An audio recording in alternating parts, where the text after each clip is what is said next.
Hello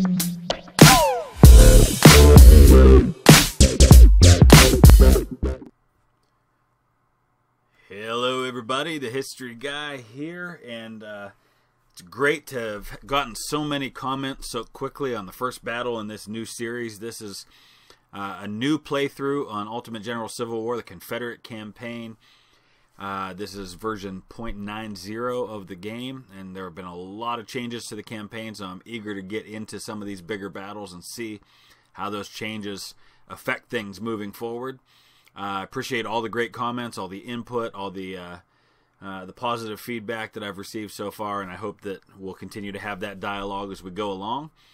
And this is Brigadier General difficulty. My first time playing through an entire campaign on that difficulty, so I'm eager for that as well. As you can see, the initial forces on the battlefield, 25,600 soldiers for me, 23,000 for the Union.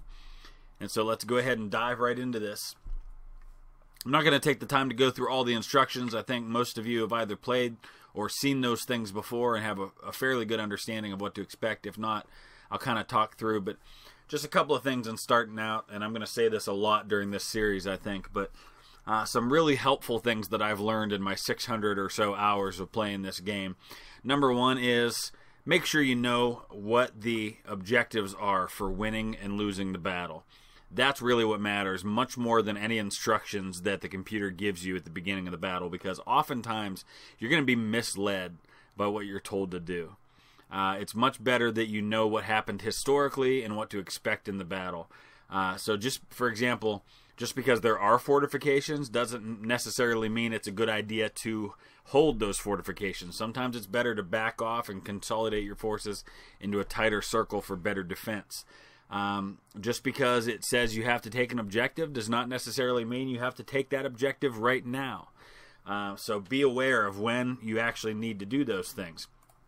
I'll talk about more things as we go along here, but I'm going to let my Kentucky boys hold this position for now here at the bridge, which eventually we're going to have to give up. It's impossible to hold that long term. I'm going to go ahead and break off some skirmishers. As someone mentioned, skirmishers are indeed godlike. There's a ton of benefit to having skirmishers broken off from your main units. It's not always the case, but a lot of times it is. So for now, though, I'm actually going to send this other unit over, this Virginia brigade over to help reinforce Matthews Hill. This is where the early parts of the major engagement that became the First Battle of Bull Run happened, and eventually this battle is largely going to follow what happened historically as far as where and when the battle happens. Just historically, for some context, actually engaged in this battle about 18 to 20,000 soldiers on each side, obviously very green, very raw, very untrained. Neither army really had any business fighting a battle at this point in the war. They had no idea what they were doing. And neither did the commanders. You got to remember, a lot of these commanders had never led an army into combat. A lot of them were captains and majors and things of that nature in the army, and suddenly found themselves thrust up to the level of brigadier and major generals eventually. Just because of the need for officers.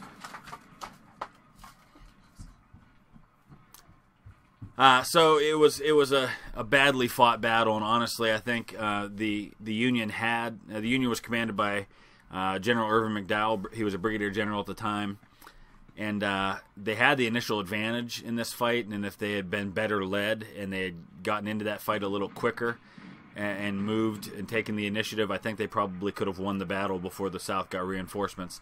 I believe the Union Army was actually called the Army of Northeastern Virginia, and the Confederate Army, the initial army on the battlefield, was known as the Army of the Potomac. So that was just one of a lot of things that were really confusing about this battle. There were Confederate units wearing blue uniforms.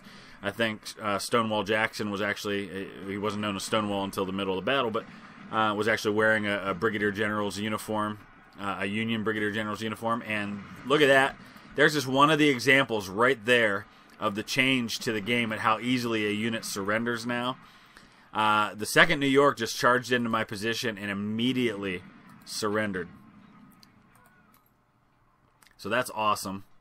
That makes my job a whole lot easier. I wonder, as I've played a couple of battles now, if maybe they don't surrender too quickly in some cases. But I'm not going to complain. Anyway, yeah, so there were Union units in gray. There were Confederate units in blue. There was a lot of friendly fire issues in this first battle because they were so untrained, because there was no real consistency to the uniforms or the colors of those uniforms.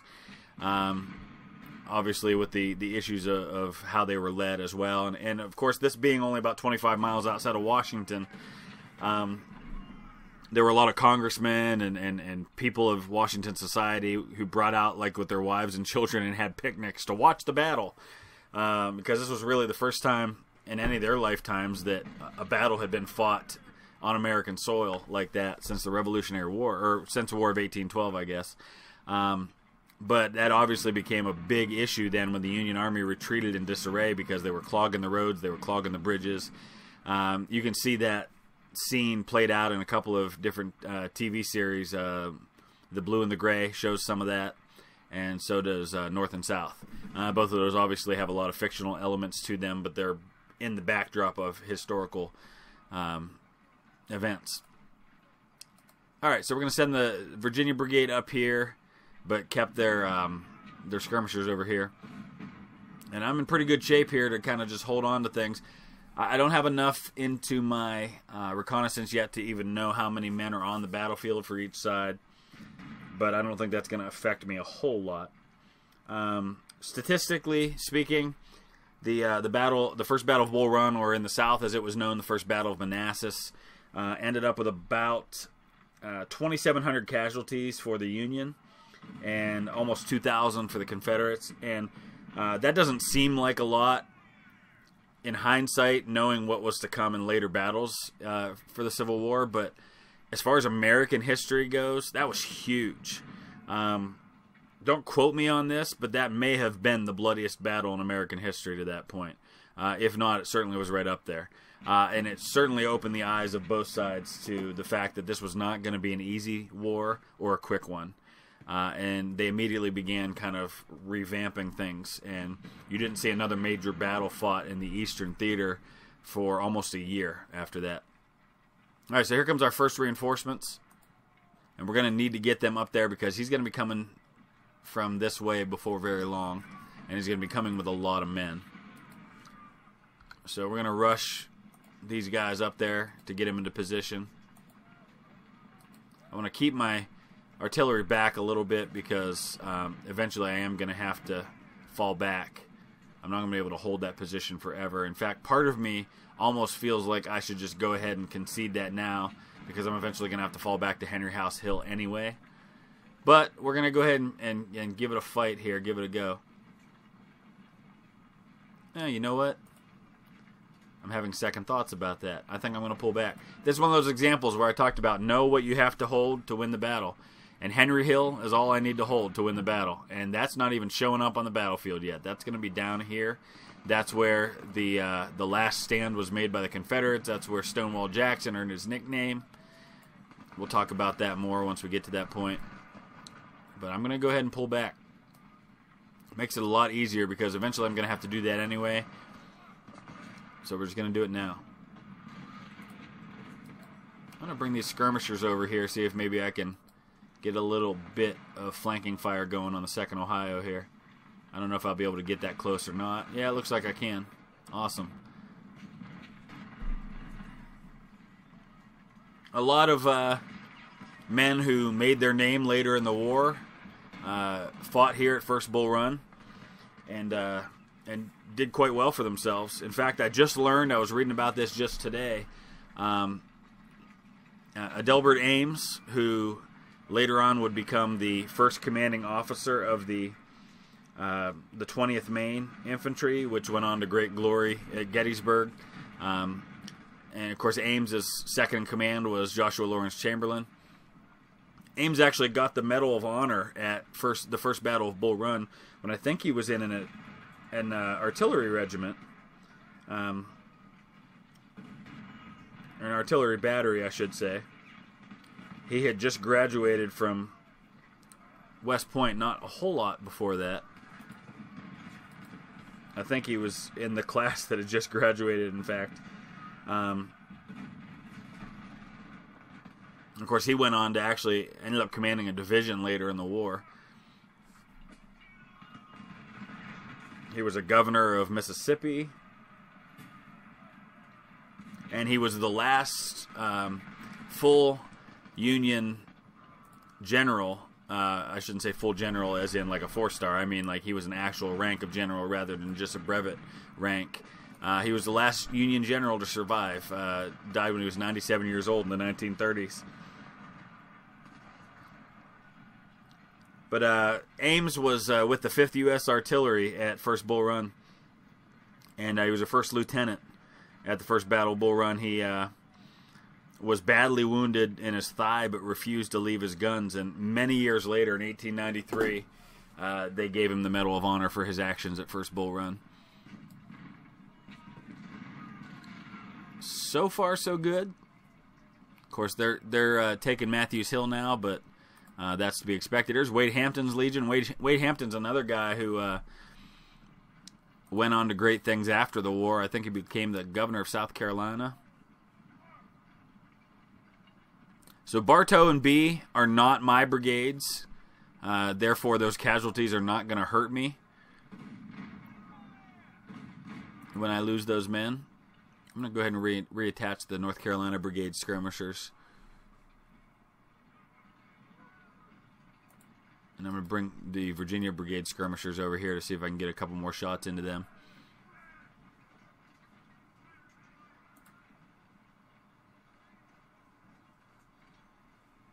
And you can see here, down the bottom left, AOPOT, that's an Army of the Potomac supply.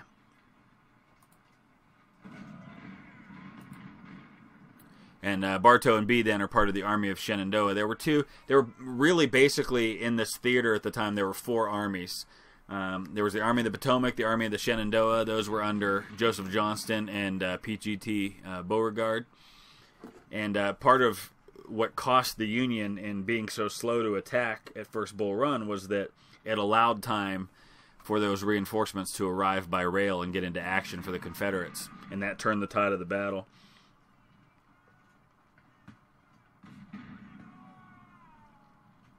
The other Union Army, which I don't believe was engaged, was under a man by the name of Patterson.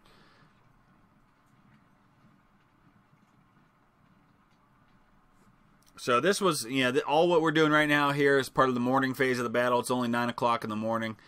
The battle was really just getting started. And of course, now you see here comes a giant regiment, or a giant brigade under Keyes. One of the interesting things about this battle, if you look at the order of battle for the Union Army especially, I think there were 5 divisions for the Union Army. Some of them were huge, and some of them were really tiny by comparison. They weren't really evenly distributed.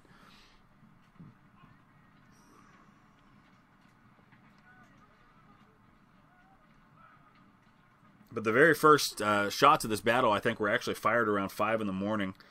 A couple of artillery rounds that were fired near Beauregard's headquarters, or at Beauregard's headquarters, I should say.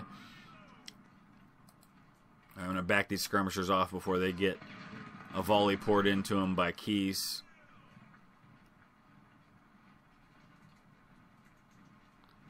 In fact, I'll go ahead and send them back now. And fairly soon I'm going to have to think about dropping back, but I think for now we can still hold against these guys. We'll keep these guys right here for now. You can see Cable's artillery having a nice day. These are 12-pound smoothbores. They're howitzers. So they're not going to do much from long range, but you can see up close, man, they're having a killing. 423 kills. A real nice day for them. And they're going to need every bit of that here against Keyes in a minute.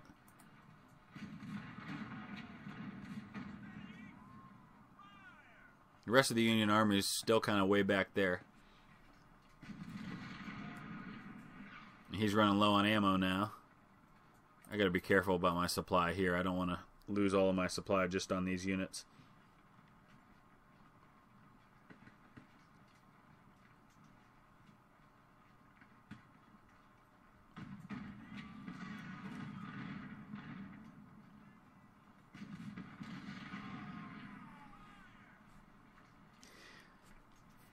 you see, like I said, a lot of familiar names in this battle. Ambrose Burnside was commanding a brigade.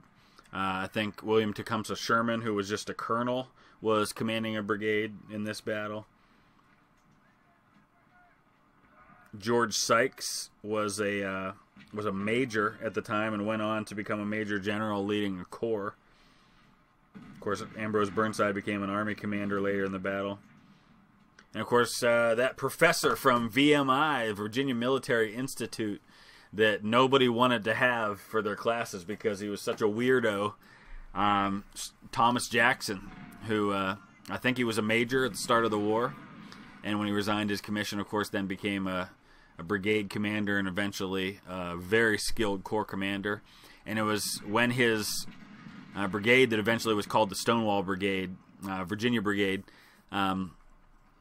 all Virginia soldiers made their stand on Henry House Hill. That was when General B, who's commanding right here, I think he was from the Carolinas, maybe South Carolina, was rallying his men and was said to have shouted, "Look, there's Jackson standing like a stone wall. Let us determine to die here, and we will conquer. Rally behind the Virginians."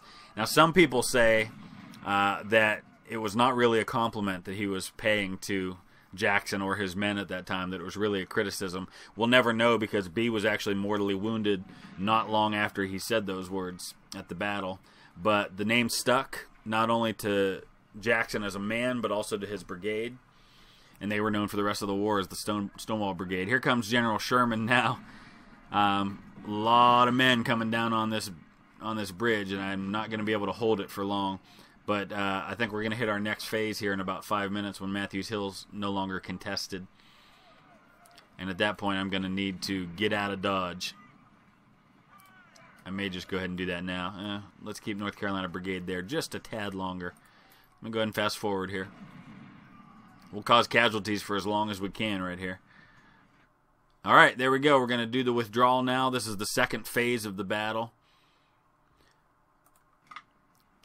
And this is the point we need to hold in order to win, and then we get a counterattack after that. So I am going to go ahead and withdraw as best I can.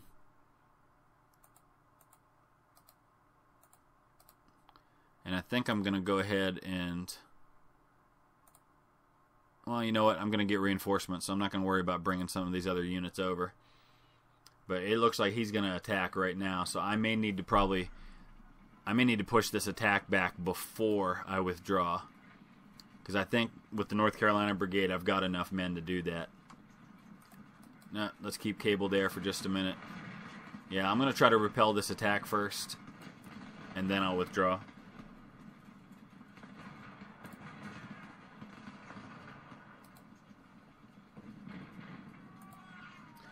I'm wondering if it might not make sense to pull these guys back just a hair to get them into this cover. A little bit. Here come my reinforcements. The problem is then the Virginia Brigade's kind of left out to dry there, so maybe I'll do this. Alright, there's the Stonewall Brigade. And here he comes. Alright, we routed Keys. That's really helpful. I'm going to run the 2nd Virginia up there. So the Stonewall Brigade's broken up into their respective regiments rather than a full brigade. We're going to get some more artillery here too, which is really helpful. And more supplies. Alright, we got to be cautious here because he's going to get more and more men. This is going to get harder to do. And here comes his first attempt at crossing at the ford, so I got to get these skirmishers back over there. And I got to watch for a opportune time to withdraw here.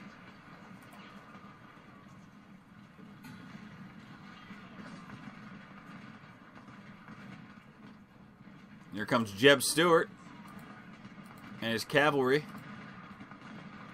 I think I'm actually going to send the 5th Virginia over this way.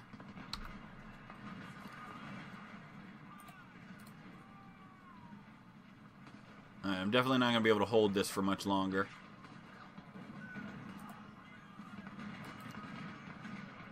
because he's going to start getting these, this artillery is going to be hitting my flank here. So I'm going to start by withdrawing my artillery.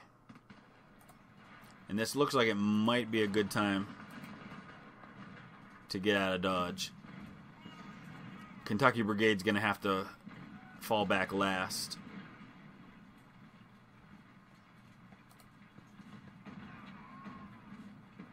I gotta watch and see if Sherman's gonna come across. If he's gonna start crossing, I'm gonna turn the 2nd Virginia back around.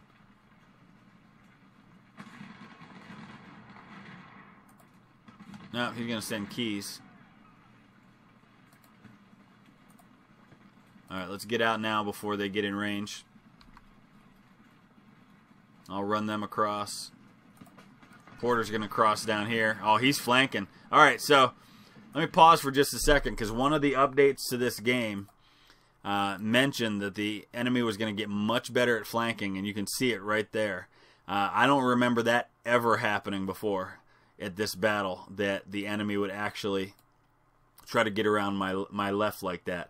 It's the right move. It definitely is, and it just shows you how smart the AI is getting in this game. But that definitely makes it more challenging. I'll get my artillery over here.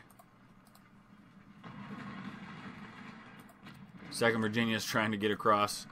I got to get the 4th Virginia running. Alright, so we're going to use B here to hit his flank. And I'm going to hold Stewart all the way out here. This definitely, it's going to be interesting, because things that I know have worked in the past on this game may not work anymore. Because of this change in the AI, and that's okay. I mean, that's a good thing, I think. B, hold up, dude. Don't charge into him, please. In fact, back up a little bit.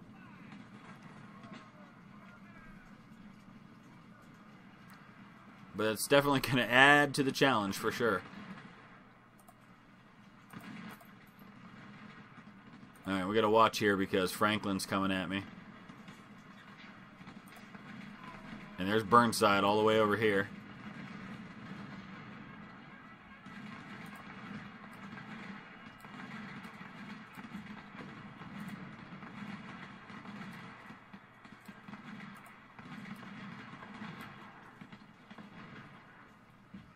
There's a lot on my left. I'm pretty sure I'm going to get more reinforcements, and I'm going to probably need every bit of them.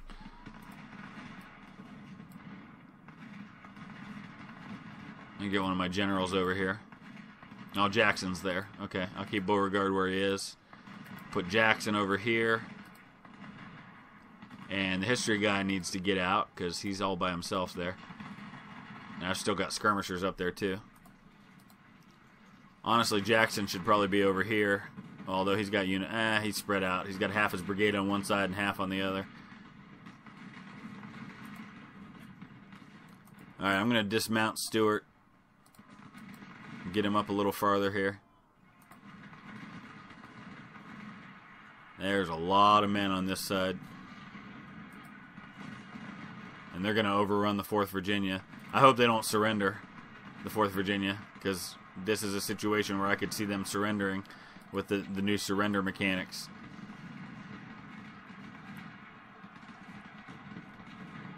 I'm hoping this artillery makes a difference here.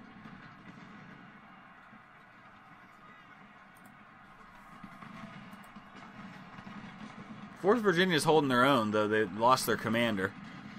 There we go. We routed Burnside. Excellent. I got 4,000 men up against the 5th Virginia right here.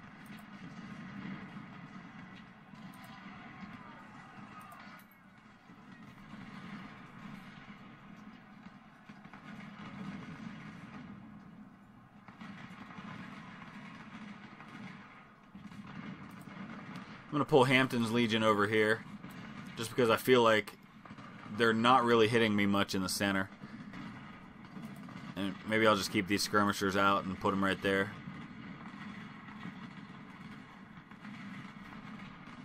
So is Burnside going to try to go even further now to my flank?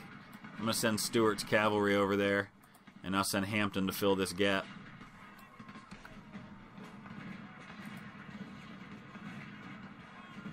No, not the skirmishers. You guys stay there.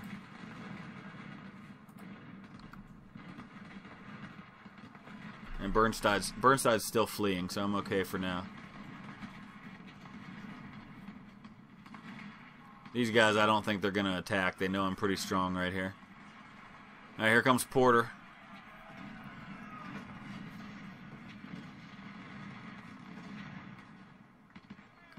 Yeah, I'm definitely concerned about the 5th Virginia here. But I think I've got enough support. Alright, we'll let Hampton go right here for now to help these guys out. There we go. Alright, here comes Burnside. Get over there, Hampton. Just got to watch his condition, because running drops it fast. I don't want him to get into position where he's ready to fight, but then his condition's next to nothing. Oh, Burnside didn't like that, apparently. Alright, we'll let them finish running then, because they'll be able to reform their condition before they're attacked.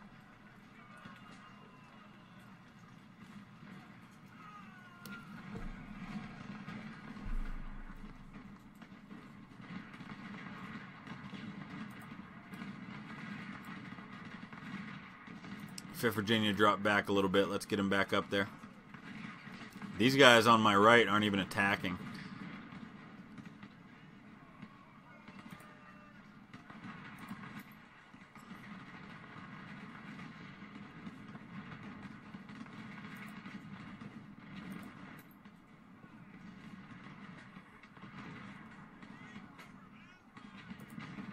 See if I can get Bartow down here. So Howard's got 3 units firing on him instead of just 2. There we go. So I don't know what the casualty situation is, just because I don't have enough in reconnaissance to be able to determine that right now.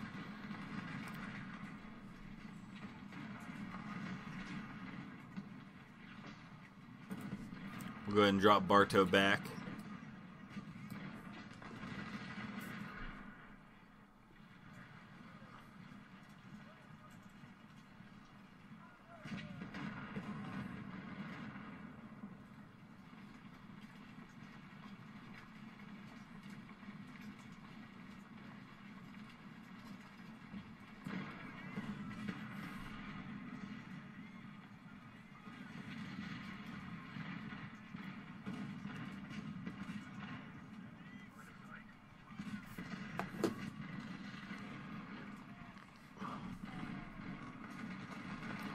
Here comes Burnside again.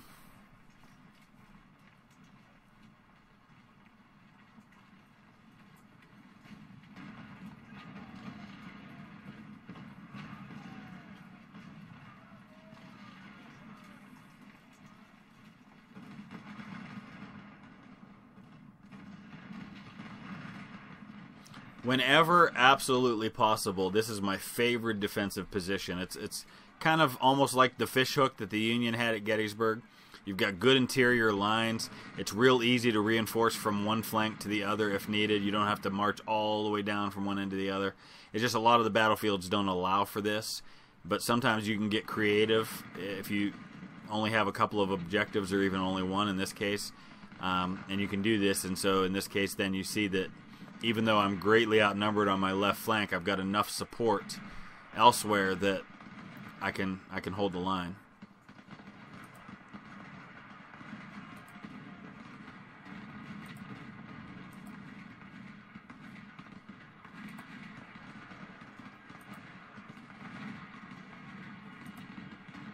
Cable's artillery, 700 kills almost. The smoothbores are nice at close range. I don't know if the 4th Virginia is going to be able to hold. I'm going to bring Bartow over and then just leave some skirmishers behind.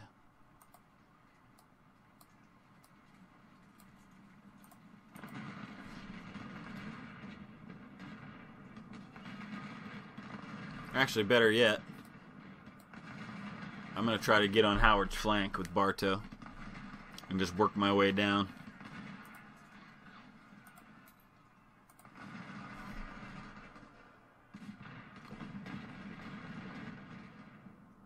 We'll see how this works out.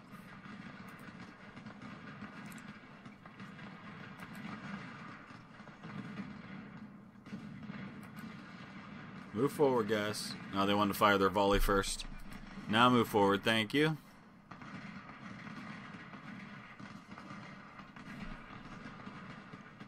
Alright, we're going to hang right there. Get reloaded, fire another volley, and see if we can't get Howard running. There's only 366 men left in the 5th Virginia. 360 left in the 4th. Stonewall's brigade is taking a beating. But better them than my own units. Alright, Bartow, let's get this volley into him. Oh, he did, but it didn't do the job. We're going to need another one. Alright, here comes the last part of the battle, which is the counterattack. We're going to get some more reinforcements here, some nice big brigades this time. So let me pause, because it's going to have an all-out assault here on my left flank. But we're going to give him a little surprise.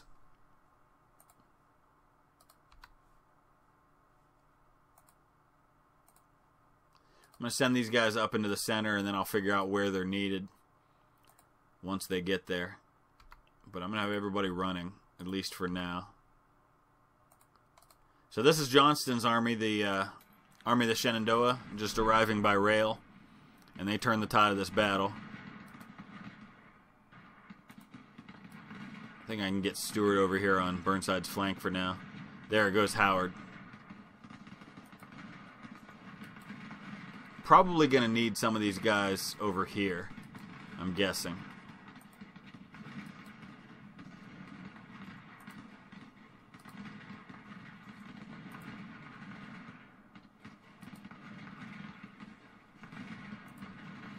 Alright, conditions good. They're still at 82% here, so that running didn't affect them too much. I'm going to try to hit Burnside's flank and send him running back even further.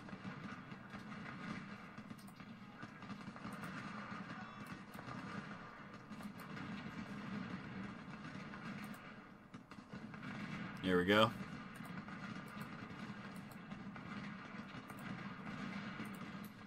Gonna get Stewart mounted back up.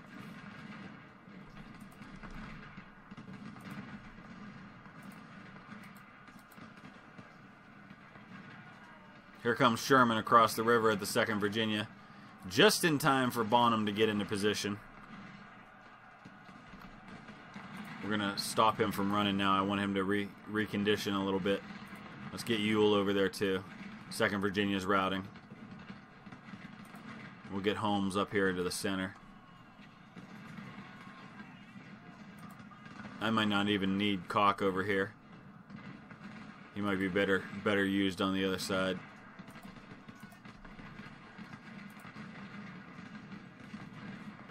Where you going, Hampton? You're good where you are. I just need you to turn your flank a little bit.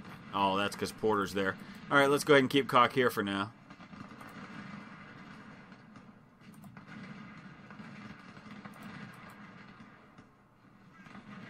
Alright, 4th Virginia fell back. But not to worry, because I got my reinforcements there just in the nick of time. And if at all possible, I'd really like to get my units off the line now before they suffer more casualties. So I'm going to pull the Kentucky Brigade back, North Carolina Brigade back. Now, in previous times playing through this campaign, I have pretty well utterly destroyed the Union Army, and there's a case to be made for trying to do that now because of the effect that it has long term. But if I'm going to do that, I want to be able to do it with these other forces and not with my own. So I'm going to try to cause as many casualties as I can with these forces that are not part of my army.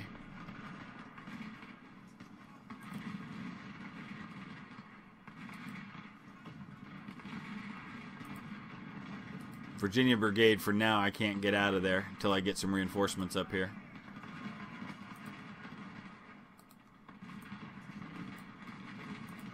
I'm going to send everybody I can up to that spot.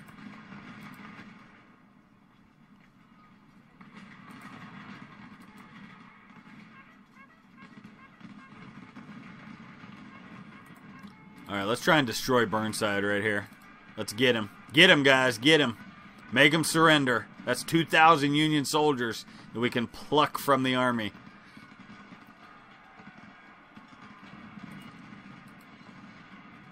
I'm sending everybody I can at Burnside. We're going to take him out. Get into the mix there, Cock. If you can. There's not enough room. Make him surrender.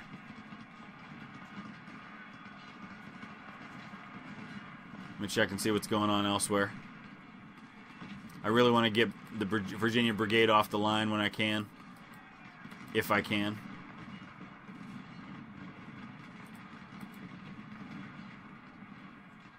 Come on. How is Burnside not surrendered yet? Look how fast. I can't really see the number, but I know it's been going down like crazy. Alright, maybe we can send our cavalry in there too. If nothing else, we're causing mad casualties.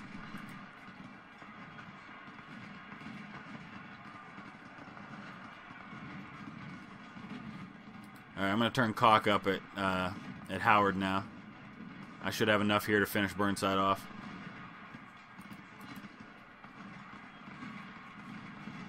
Oh, where are you going, Virginia Brigade? Get out of there. No, no, no, no, no. You don't want to be there. I'm going to move some of this artillery up.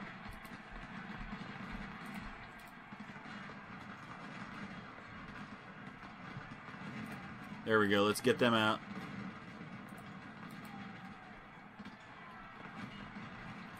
I'm actually going to send Bartow up here now. Oh, Burnside's getting away. No, we can't let this happen. Get after him.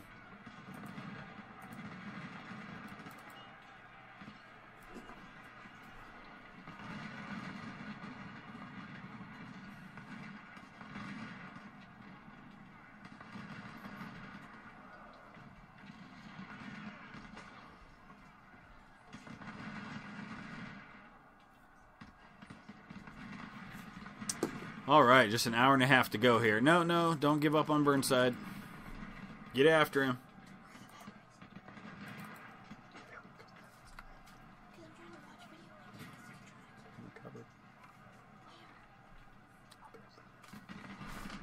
Alright, Burnside surrendered. Awesome.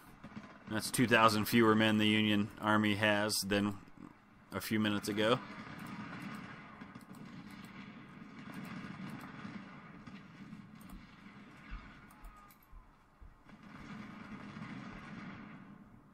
Alright, we're getting Bartow up here now. The rest of this is just kind of cleanup duty at this point. Here's the nice thing about this. I get a nice haul of men at the end of this battle. And my own personal brigades lost 191, 321, and 134 men. So, what's that? 700 by the time you add the artillery and what they lost. Lost about 700 men. And of course all of the experience that they get for this first major action of the war. But I'm going to press this because I want to keep causing as many Union casualties as possible.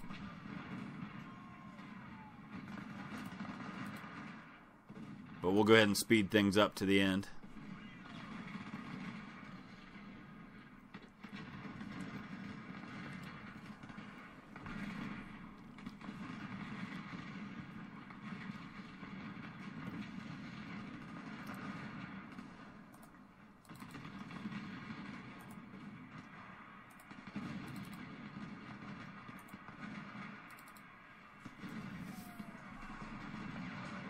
This battery's toast. There we go.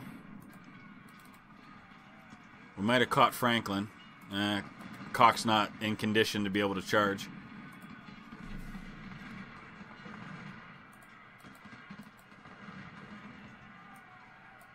Keep going, guys.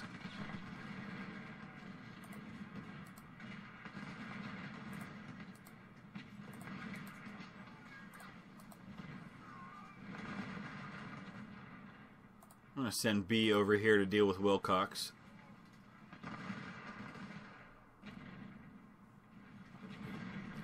I'm going to get him to stop running, though, because that's killing these guys' condition.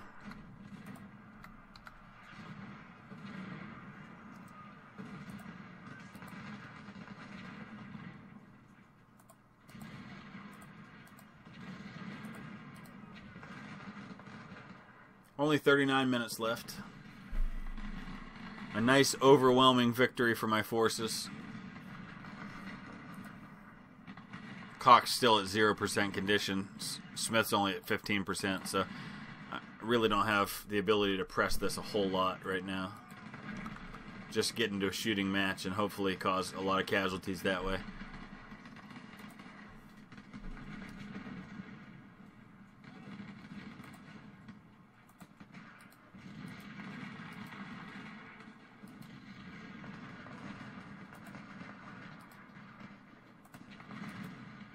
B's going to have this battery hitting his flank, at least for a minute.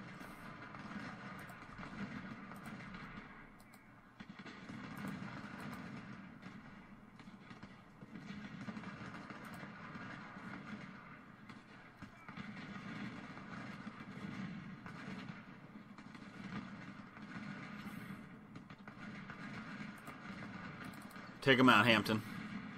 He's in 0 condition too. These units are pretty shook up, even though they fought well and done well for themselves. They're pretty beat up.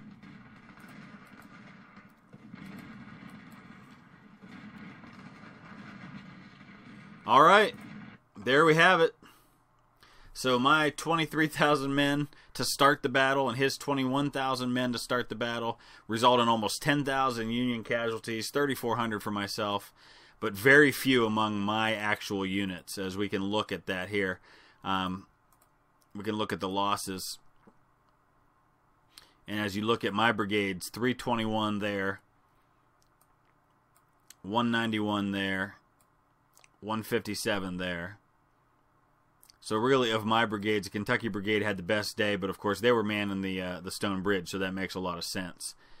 And then Cable's artillery killed 957, so a real nice day for them. Captured 2,100 Springfields. That's enough to outfit a whole brigade, so that's nice. Lost a colonel and a lieutenant colonel, but I gained my first major general, and that's pretty good to have gotten a couple of major generals out of this already. Bernard B. as well. All right, so let's go ahead and take a look at where the Army stands now, as we're going to get into what will be the Shiloh campaign. So we're still maxed out at 1,000 recruits. No matter how many prisoners you capture, you're only going to get 1,000 recruits. I gained the ability for an additional corps. And of course now, here we are back at career again. And I'm going to go medicine, and I'm going to go one more in Army organization so I can start getting some bigger units eventually. Actually, we're going to go both. Do I only have... Yeah, I got 2. That gives me more brigades, but I need one more in Army organization before I'll be able to get 2,000 men in a brigade, which is where I definitely want to be before the Battle of Shiloh. All right, so let's take a look and see what's happening here now. Dear Mr. President, the enemy general history guy is highly successful the latest months, so I think we desperately need to change our plans. I'm kindly suggesting to form a meeting with all our commanding generals to understand how we can beat this devilish army. We cannot allow history guy to advance further. 3,000 well-trained troops are en route to assist you. And dear friend, I've heard of the Battle of First Bull Run. More than 23,400 of our troops will be transferred to the front to fight General History Guy. Can you please make the necessary arrangements so I can remain in my current post? So now his army is showing 52 to 55,000 men available. Low training and not real high in the armory either. Of course, now we have Stay Alert, Ambush Convoy, and then the Battle of Shiloh, which will be a big one and a bloody one for sure. But this is where things stand now. I've got 14,600 men available to me. I'm going to try to take these in chronological order. So Ambush Convoy would be next. I want to see what's available to us there. As far as how many units, we can take 10 brigades. He's currently got 8,300 men, but that's going to change with the scaling. So I'm going to go ahead and wrap it up right here. I'll get myself refit, reformed, ready to go for the next battle. I'll talk a little bit about my army and how it's made up going into that one. But as always, I thank you so much for all the incredible comments. All the things that you've had to say have been very helpful to me. And the compliments as well as the criticisms, I welcome all of those things. So please use the comment section below for all of that. If you like what you see and you want to see more, just hit that thumbs up. That lets me know that you're enjoying this series and you want to see it continue. And if you haven't already, hit subscribe. See some of the links below. Thanks for watching. You guys have a great weekend, and we'll see you again real soon.